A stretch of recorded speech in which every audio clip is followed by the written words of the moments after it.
Apcas, que no te lo cuenten. Escúchalo. Bienvenidos a Ciencia y Saber. Hola, ¿qué tal? Muy buenas, ¿cómo estáis? Bienvenidos un día más a Ciencia y Saber. El uso del ADN como herramienta forense es hoy una práctica común en los sistemas judiciales de todo el mundo. Resulta difícil imaginar una investigación criminal sin el análisis genético, ya que se ha convertido en una de las pruebas más sólidas para vincular a un sospechoso con una escena del crimen o para exonerar a inocentes. Sin embargo, hace apenas 4 décadas esta técnica era desconocida en los tribunales. El primer caso en el que se aplicó el análisis genético para resolver un crimen ocurrió en el Reino Unido a mediados de los años 80 y supuso una auténtica revolución en la criminología y en la justicia, cambiando para siempre la forma en que entendemos la evidencia y abriendo el camino a una nueva era en la investigación policial. El descubrimiento del ADN se remonta a mediados del siglo XX con la célebre identificación de su estructura de doble hélice en 1953 por James Watson y Francis Crick, junto con los trabajos pioneros de Rosalind Franklin, cuyo papel fue clave en la obtención de imágenes mediante difracción de rayos X. Aquellos hallazgos iniciales abrieron el campo de la biología molecular, pero pasaron varias décadas antes de que pudieran tener aplicaciones prácticas en la medicina y, finalmente, en la criminología. En 1984, el genetista británico Alec Jeffreys de la Universidad de Lancaster desarrolló la técnica conocida como huella genética. Jeffreys descubrió que ciertas regiones del ADN humano contenían secuencias altamente variables llamadas minisatélites. Estas regiones eran únicas para cada individuo, salvo en el caso de gemelos idénticos, lo que ofrecía un identificador inequívoco y universal. La técnica consistía en fragmentar el ADN, separarlo en geles de agarosa y marcar las secuencias repetitivas con sondas radiactivas, lo que producía un patrón visual similar a un código de barras. Cada persona tenía un patrón distinto, lo que hacía posible una identificación precisa. La comunidad científica reconoció rápidamente la importancia del hallazgo, pero no fue hasta que se aplicó a un caso criminal cuando el verdadero alcance de la huella genética se hizo evidente. Lo que había nacido como un descubrimiento académico se transformó en una herramienta forense con un potencial incalculable. La primera aplicación real de esa técnica llegó poco después, con un caso criminal en el condado de Leicestershire. En 1983, una adolescente de 15 años llamada Linda Mann fue violada y asesinada cerca del pueblo de Narborough. 3 años más tarde, en 1986, otra joven de 15 años, Dawn Answorth, fue encontrada muerta en circunstancias similares. Ambos crímenes conmocionaron a la comunidad local y generaron un fuerte clima de miedo y presión sobre la policía. Las investigaciones avanzaban con dificultad hasta que un joven de 17 años con problemas de conducta fue arrestado y, bajo presión, confesó el segundo asesinato.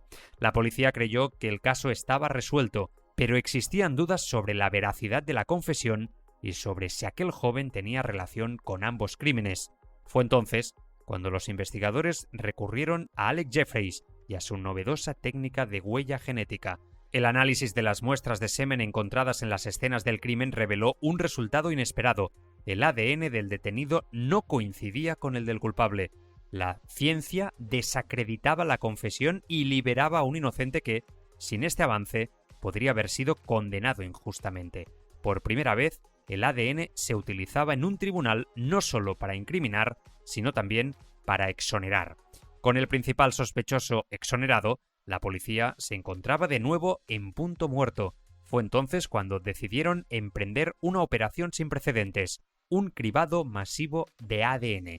En 1987 organizaron una campaña en la que más de 5.000 hombres de entre 17 y 34 años de la zona fueron invitados a proporcionar muestras de sangre y saliva. Este tipo de búsqueda, aunque polémica, se convirtió en el primer gran experimento de perfilado genético colectivo. El verdadero culpable resultó ser Colin Pitchfork, un panadero local de 27 años. Pitchfork intentó inicialmente evadir la prueba, convenciendo a un compañero de trabajo para que se presentara en su lugar y proporcionara una muestra. Sin embargo, la maniobra fraudulenta fue descubierta. Cuando finalmente se obtuvo su ADN, este coincidió de manera exacta con el hallado en las víctimas. Pitchfork confesó los asesinatos y fue condenado a cadena perpetua. El caso tuvo repercusión mundial porque mostró el poder de la nueva técnica. No solo se había capturado a un asesino, sino que se había evitado una condena injusta. La justicia contaba ahora con un instrumento capaz de distinguir la verdad de manera objetiva. El caso Narborough marcó un antes y un después en la historia de la justicia. Fue la primera vez que el ADN se utilizó para dos propósitos fundamentales: exonerar a un inocente y condenar a un culpable. Este doble efecto consolidó la credibilidad de la técnica y cambió la percepción de las pruebas científicas en los tribunales.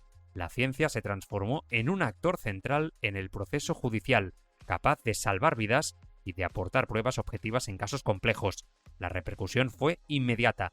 En los años posteriores, numerosos países comenzaron a incorporar el análisis genético en investigaciones criminales.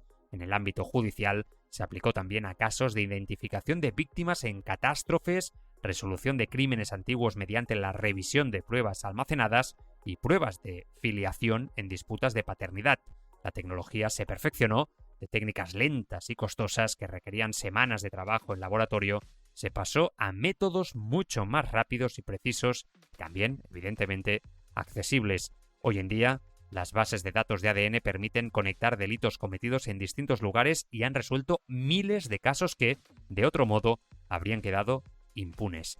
No obstante, la expansión del uso del ADN ha generado debates éticos y legales. Algunos críticos cuestionan el alcance de las bases de datos genéticas y advierten sobre el riesgo de que los perfiles sean utilizados para fines distintos a los judiciales, como la vigilancia masiva o la discriminación genética. También se discute la posibilidad de errores humanos en la recogida, almacenamiento o interpretación de las pruebas. Estos dilemas recuerdan que cada avance científico conlleva responsabilidades sociales y la necesidad de marcos legales sólidos. Mañana más, Ciencia y Saber.